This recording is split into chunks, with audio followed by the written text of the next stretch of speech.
Salam sejahtera, terima kasih karena bersama dengan saya di Nazilin Unity Channel. Kekalahan demi kekalahan PAS, kekalahan demi kekalahan PN, kekalahan demi kekalahan bersatu, kini menjadikan PAS semakin dalam dilema besar. Sama ada mau meneruskan Perikatan Nasional, perjuangan Perikatan Nasional, atau perlu keluar dan bergerak solo. Memandangkan sekarang ini, PAS lebih baik bergerak solo kerana ada bersama dengan bersatu pun tidak membawa apa-apa kebaikan dan nilai tambah. PAS bergerak sendirian sama saja dengan bergerak bersama Perikatan Nasional. Dan ada juga pengulas politik mengatakan bahawa bersatu sebenarnya lebih kepada menjadi beban liability kepada PAS sekarang, memandangkan parti bersatu sudah banyak kali kalah dan terlalu banyak kluster mahkamah.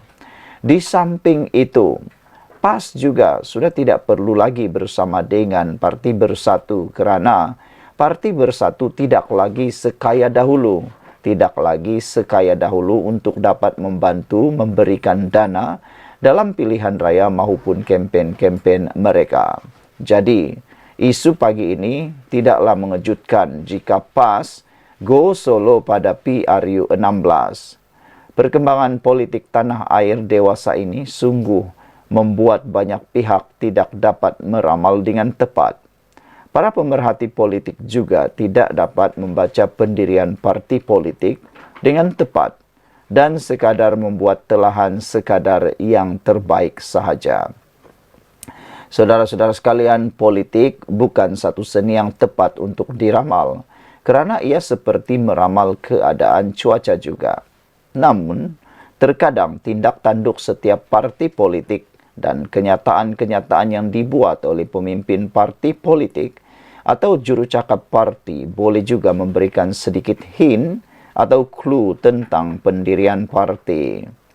Saudara, sejak belakangan ini, beberapa kenyataan dari pemimpin parti boleh memberi indikator atau apa saja yang sedang terjadi kepada sesebuah parti. Pihak kami telah mendapat beberapa kabaran berkenaan hubungan antara parti PAS dan juga parti bersatu. Dari apa yang pihak kami dapati, boleh dikatakan pihak kepimpinan PAS sebenarnya mendapat tekanan daripada pelbagai sudut supaya meninggalkan parti bersatu atau Perikatan Nasional. Ini kerana PAS lebih memikul beban dan kepayahan jika berterusan bersama parti bersatu di dalam Perikatan Nasional. Amat sukar untuk kepimpinan tertinggi PAS untuk merasionalisasikan perjuangan Islam jika masih bersama parti bersatu dan parti gerakan. Waima, slogan perjuangan Islam PAS sekadar retorik, namunia tetap kontradik jika masih bersama, bersatu dan gerakan. PAS juga tidak dapat menjawab rasional kenapa PAS perlu tunduk di bawah parti bersatu dan Muhyiddin Yassin sedangkan PAS yang memiliki kerusi majoriti. Selain itu, perkongsian kerusi dan rebutan kawasan menjadi antara sebab utama PAS akan go solo pada PRU 16. Parti Bersatu juga mahukan beberapa kerusi selamat yang ditandingi oleh PAS.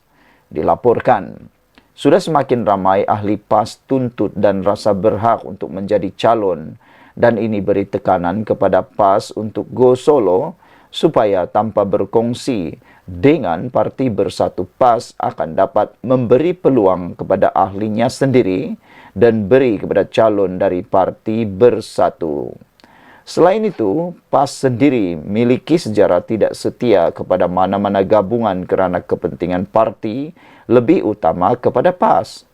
PAS adalah satu-satunya parti yang sudah berkawan dengan hampir semua parti besar yang ada di dalam negara termasuk DAP dan kini Gerakan.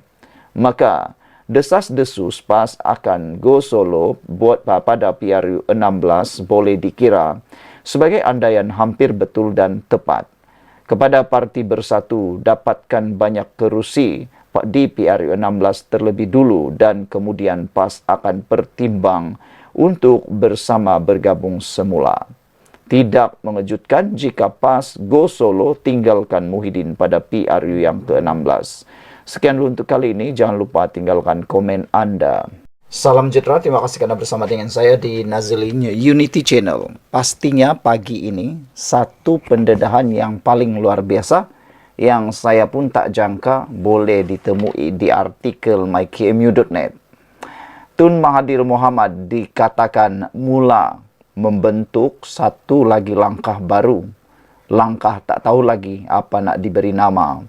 Mahathir, hero yang ditendang, kata tajuk dalam ini, dan Mahathir mula bantu keluarga Malaysia kuasai UMNO.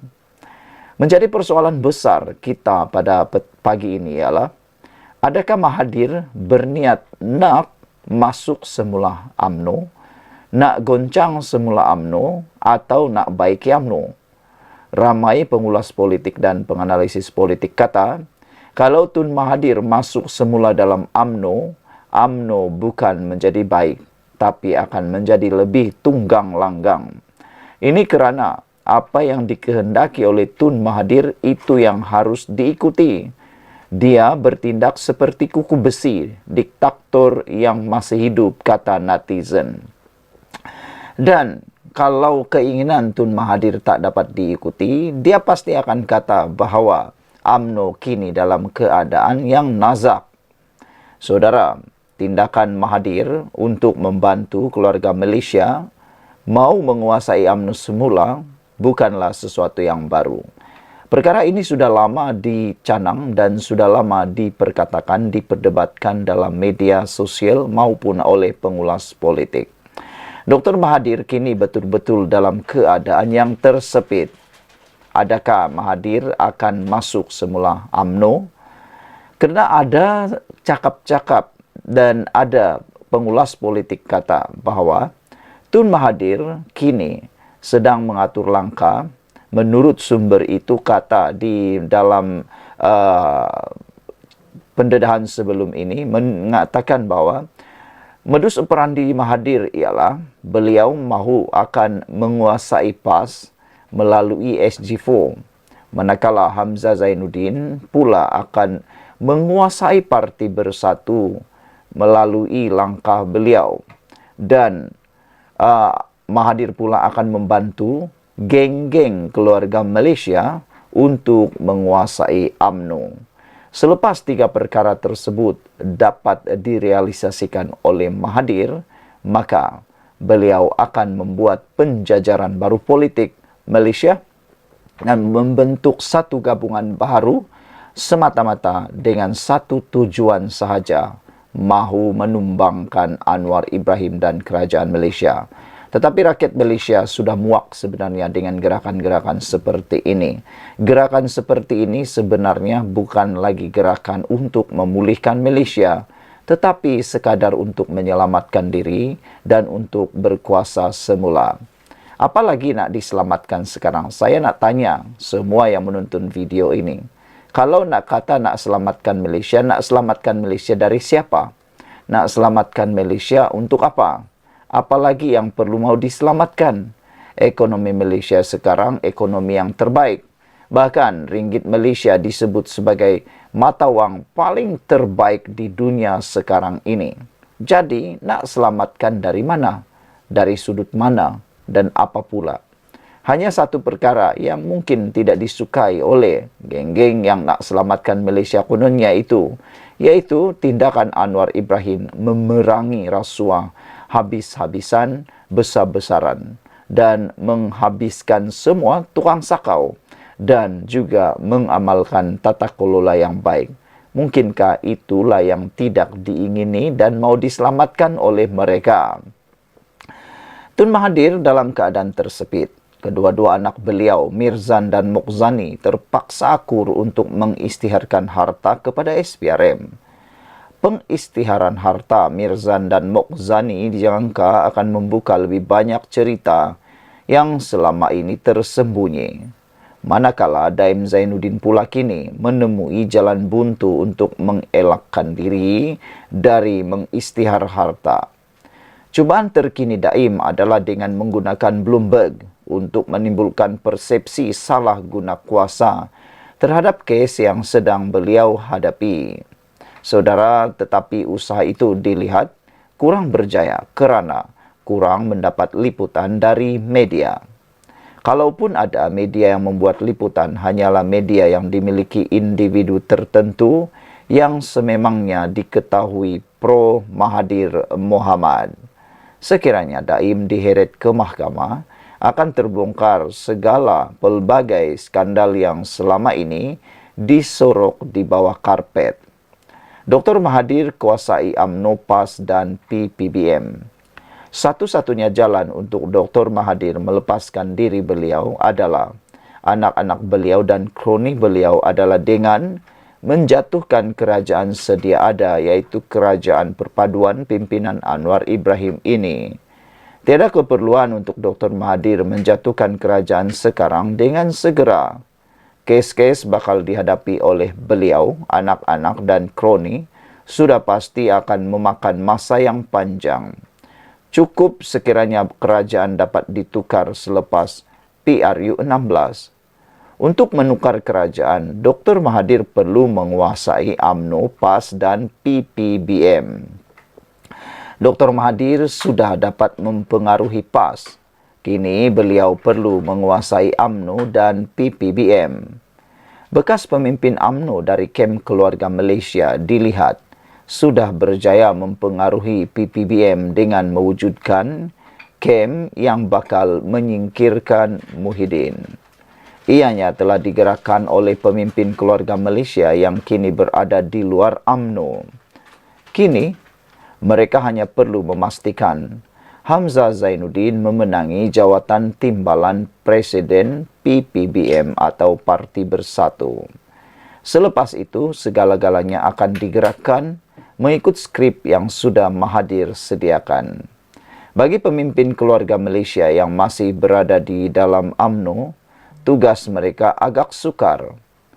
Pengaruh dan penguasaan Datuk Seri Zahid Hamidi terhadap pemimpin dan akar umbi UMNO sangat kukuh. Lalu Dr. Mahathir mula menghasut dengan tulisan beliau yang kononnya UMNO kini sudah tergelincir dari perjuangan asal. UMNO digambarkan sebagai sebuah parti yang dipenuhi dengan pemimpin yang berjuang untuk kesenangan dan harta, sanggup melakukan apa sahaja agar keperluan peribadi dipenuhi. Tetapi kita semua melihat apa yang ditulis Dr. Mahathir itu adalah ibarat menulis mengenai diri beliau sendiri. Menggunakan parti untuk kepentingan peribadi dan kroni, cukup-cukuplah Tun Mahathir. Mahathir mula bantu keluarga Malaysia kuasai UMNO. Sekian untuk kali ini. Jangan lupa tinggalkan komen anda, tekan butang subscribe. Jumpa lagi. Salam sejahtera. Terima kasih karena bersama dengan saya di Nazilin Unity Channel. Ada persoalan besar timbul hari ini. Adakah Muhyiddin Yassin akan dipecat sebagai Presiden Parti Bersatu? Saya ulang sekali lagi. Adakah Muhyiddin Yassin akan dipecat sebagai Presiden Bersatu? Saudara-saudara sekalian, semua ini muncul daripada analisis yang kita buat, yaitu berkaitan dengan tim pasukan Muhyiddin. Yang kita tahu ialah Azmin Ali dan Peja ialah pasukan Muhyiddin Yassin. Dalam Parti Bersatu, seperti yang diulas oleh penganalisis politik dan juga pemerhati politik, ada dua kem. Kem yang pertama disebut kem Hamzah Zainuddin. Kem yang kedua disebut kem Muhyiddin Yassin. Kem Hamzah Zainuddin dianggotai oleh timnya sendiri, dan menurut satu laporan di Malaysia mykmu.net menyebut keluarga Malaysia benarnya bersama dengan tim Hamzah. Keluarga Malaysia yang anda tahu, pastinya anda tahu, ialah Ismail Sabri Yaakob dan geng-gengnya. Disebut dalam laporan dalam mycameu.net, keluarga Malaysia bersama tim Hamzah. Tim Hamzah, sumber dari PPBM memberitahu, ekoran kekalahan yang memalukan calon PPBM di pilihan raya kecil mahkota membuatkan kedudukan Muhyiddin ibarat telur di hujung tanduk. Di dalam PPBM di mana beliau menjadi presiden, sudah mula ada konspirasi untuk merehatkan ataupun dengan kata yang lain mungkin mahu memecat Muhyiddin dari terus memimpin parti tersebut. Sehubungan dengan itu, satu laporan juga telah kita dapat dalam Harapan Daily menyebut, adakah benar Bersatu tumpas di mahkota kerana salah Azmin Ali? Hubungannya dengan Muhyiddin Yassin itu sangat dekat, yaitu Azmin Ali adalah tim pasukan Muhyiddin Yassin. Ada yang menyebut, menurut sumber daripada nama sumber yang tidak dinamakan, pemimpin Bersatu yang tidak mahu dinamakan itu, menyatakan bahawa kekalahan Parti Bersatu dalam PRK Dewan Undangan Negeri Mahkota kini mula digalaskan, mula diletakkan di atas bahu Azmin Ali. Dan apabila Azmin Ali dijadikan kambing hitam ataupun dijadikan punca kekalahan PRK Dewan Undangan Negeri Mahkota Bersatu, maka ia juga akan turut menjejaskan reputasi Muhyiddin dan pasukannya. Dengan menurut laporan ini, Azmin Ali tidak mahu menyatakan bahawa Azmin Ali tidak membuat kerja yang baik untuk memastikan mobilisasi jentera PN. Kata sumber itu lagi, Azmin tidak menguruskan atau mengkoordinasi jentera pilihan raya dengan baik, dengan betul, kata sumber itu kepada laporan FMT. Pusat Operasi Perikatan Nasional tidak berkomunikasi dengan jentera luar sebaiknya ketika mengaturkan kempen, kata sumber tersebut, merujuk kepada jentera parti dari luar Johor. Hasilnya, mereka tidak datang. Azmin yang juga ketua penerangan PN hanya mengharapkan ahli Bersatu yang menyokongnya, kata laporan ini. Sumber tersebut juga menyatakan bahawa Azmin sepatutnya mendapatkan pemimpin komponen lain untuk turut sama berkempen untuk calon. Tapi apa yang berlaku menurut laporan ini, Azmin tidak menguruskannya dengan sebaik-baiknya dan hasilnya mereka tidak datang. Kembali semula kepada isu Muhyiddin Yassin mungkin akan dipecat ialah apabila dalam laporan di mycameu.net, Setiausaha Agung PPBM, Hamzah Zainuddin sudah mengesahkan untuk bertanding jawatan timbalan Presiden PPBM dalam pemilihan parti yang akan datang. Sekiranya Hamzah Zainuddin menjadi sebagai jawatan timbalan Presiden, maka dia boleh membuat satu AGM ataupun satu mesyuarat agung tergempar mungkin untuk mengancam kedudukan Presiden Parti, yaitu Muhyiddin Yassin. Manakala menurut laporan ini untuk menyelamatkan kedudukan beliau sebagai Presiden Parti, yaitu Muhyiddin Yassin pula dikatakan sudah mengarahkan Azmin Ali untuk mencabar Hamzah. Namun apa yang terjadi? Tak tahulah. Beranikah Azmin Ali mencabar Hamzah? Kerana kalau Azmin Ali menjadi timbalan Presiden, sangat selamatlah Muhyiddin. Antara beberapa pemimpin PPBM yang berada dalam kem Muhyiddin ialah Azmin Ali sendiri dan Ahmad Faizal Azum Peja dan juga Radzi Jidin. Mereka inilah yang diharapkan oleh Muhyiddin untuk menyelamatkan beliau daripada ditumbangkan atau dipecat sebagai presiden. Peja sudah pasti mahu menggagalkan usaha Hamzah kerana disebabkan desakan Hamzah telah menyebabkan beliau dikambing hitamkan. Tetapi Hamzah sebenarnya menurut laporan ini tidak bersendirian dalam menghadapi cabaran dari kem Muhyiddin dan juga kem Azmin Ali.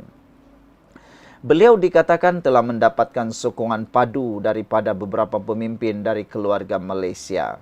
dari keluarga Malaysia ini pastinya merujuk kepada kepimpinan UMNO sendiri. Mungkin ada yang menganggap pemimpin UMNO sendiri.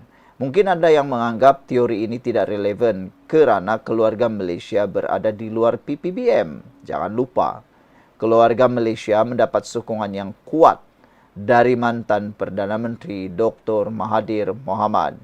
Kecuali Khairi Jamaluddin KJ. Dr. Mahathir tidak ada masalah dengan pemimpin lain dari keluarga Malaysia berbanding dengan Muhyiddin dan Azmin Ali yang masih ada unfinished business antara mereka bertiga. Pengaruh Dr. Mahathir di dalam PPBM tidak boleh dipandang ringan. Sebenarnya, Dr. Mahathir masih mempunyai saki-baki pengaruh dalam PPBM itu. Tak boleh dinafikan kerana dia ialah antara pengasas kepada Parti Bersatu. Lebih menarik lagi, anak darah pinggitan yang menjadi rebutan antara kedua-dua kem tersebut ialah Ronald Kiandi. Kedua-dua kem dikatakan sedang berusaha bersungguh-sungguh untuk memikat Ronald Kiandi. Apa agenda Dr. Mahathir dalam perebutan dalam PPBM? Tidak sukar untuk kita jangkakan. Agenda Dr. Mahathir adalah untuk menumbangkan kerajaan sekarang. Satu-satunya cara untuk Dr. Mahathir melepaskan diri beliau dan anak-anak beliau dari kes mahkamah adalah dengan menjatuhkan kerajaan. Hasrat Dr. Mahathir disuarakan dengan jelas melalui Ketua Penerangan PPBM, Razali Idris, apabila Razali mencabar Anwar untuk membubarkan parlimen bagi memberi laluan kepada pilihan raya umum ke-16. Apa yang membuatkan Dr. Mahathir yakin sekiranya pilihan raya umum diadakan, kerajaan sekarang akan tumbang? Itu persoalannya. Jawapannya mudah. Ada pada kenyataan yang dibuat oleh ahli parlimen Parit Buntar dari PAS, Muhammad Misbahul Munir bin Masduki. Secara terbuka beliau mengatakan PAS sedia menolak PPBM untuk bekerjasama dengan UMNO. Tetapi sekiranya Hamzah Zainuddin berjaya menjadi presiden PPBM dan UMNO serta PAS bekerjasama, maka strategi Dr. Mahathir akan berjaya. Sementara keluarga Malaysia pula akan diberi dua peranan utama. Kumpulan pertama akan cuba menguasai PPBM yang dipimpin oleh Hamzah Zainuddin. Dan kumpulan kedua pula akan cuba menjatuhkan Datuk Seri Zahid Hamidi untuk menguasai UMNO. Manakala PAS pula akan cuba dikuasai oleh Dr. Mahathir kerana beliau sudah mula mengukuhkan pengaruh melalui jawatan penasihat ekonomi SG4. Sebab itulah Dr. Mahathir berani berkata, walaupun ada majoriti 2/3, Anwar boleh jatuh bila-bila masa. Jadi, kepada pihak yang berkenan, berhati-hatilah di jalan raya. Legend sudah berbunyi, keluarga Malaysia mula mengatur strategi. Sekian untuk kali ini, jangan lupa tinggalkan komen anda.